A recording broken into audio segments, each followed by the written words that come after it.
Una stretta strada. Pensavamo di esserci persi.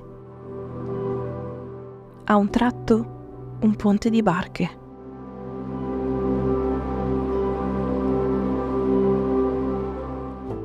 Lo abbiamo attraversato lentamente, noi come molti altri. La brezza marina accarezzava la nostra pelle. Il suo profumo era inconfondibile. Il mare ci stava chiamando.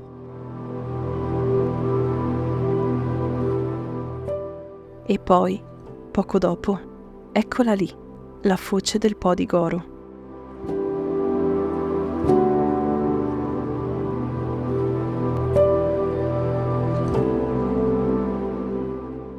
Ed ecco lì il mare, il suo faro.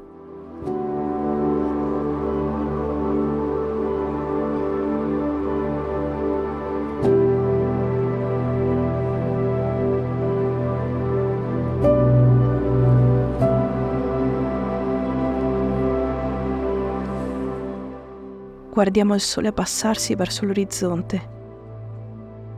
È già ora di tornare a casa.